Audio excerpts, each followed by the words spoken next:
And we're back. We're back. I did touch on, I was going to bring up a love story between a woman in California and her reptilian lover. Ooh. Oh. And let me give you a brief history on reptilians. Apparently they're a race that was here before potentially, or they're from interdimensional entities, or they're from an advanced civilization somewhere else that also control the greys. Because there's been a lot of abductions of people from the greys, which we described before, potential android mixed biological beings, which are asexual. Clones. Yep. So they're used in the ships. And there's also seen in these abductions of people recounting these overlords, or called reptilians or reptoids, a lot of words from them. So they range in sizes from small reptilians to like 8 foot high. Mainly being seen as red glowing eyes, scaly, oily skin, etc. So a lady rang up our man Art Bell, and she described a sexual encounter. Oh, rest in peace, Art Bell. Talk dirty to me. Talk dirty. How did he die, by the way? I don't know. Was it lung cancer? I feel like it was lung cancer. That's why the boy missed out on this. If he was smart enough, he wouldn't have died. He had nicotine pouches, pure nicotine, no tobacco. Bring him on. Anyway, the biggest thing in town. Get yours at auszine.com.au. Thanks for sponsoring the show. We appreciate you. But, so Art Bell, he was on one of his, I think it was 97 maybe. Don't quote me. And a lady rang up. I think she previously rang up about her experience. And she describing she was abducted. I think she was getting abducted by greys. And then there was a gentleman, a reptilian, was in there that decided to have a physical relationship with her. Was it consensual? Well, at the time, she reckoned she wasn't, about it, but he was very powerful, very striking.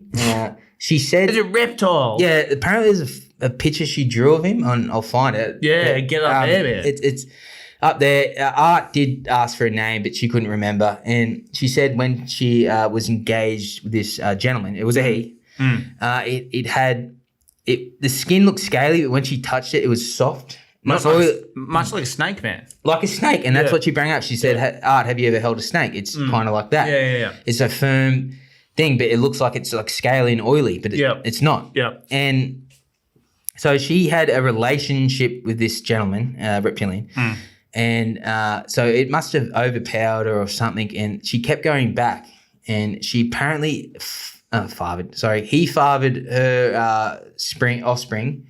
So I don't know if he got the eggs or... They had interracial, alien fucking babies. So when she came back, there was these young daughters of hers that were coming up to her, calling her like some weird word and that. Yeah. And she referred to them as her offspring and stuff. And this, I think, happened several times. And I haven't got the full first story because she does describe in detail of the sexual encounter. And... apparently, how much in detail? Well, she said, is it like fucking what's that fucking book? What book? What's it called? 50 Shades of Grey. Is it like that?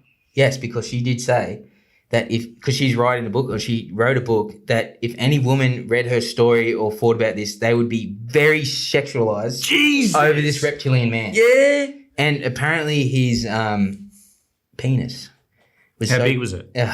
Do you have the dimensions? I don't have the dimensions. Look, it's bigger than yours, mate, so that's pretty big. Yeah, that's not hard. Yeah. That's not hard to do. So I'll have to get the description of it because I only briefly touched on it, but which I'll bring up in the next episode. We'll get the full detail of this sexual encounter. Yeah. It's fascinating, and people were freaking out about it. And she said that the females, that the men here on Earth wouldn't be attracted to them because they're hideous. But the men are. But apparently the men are studs.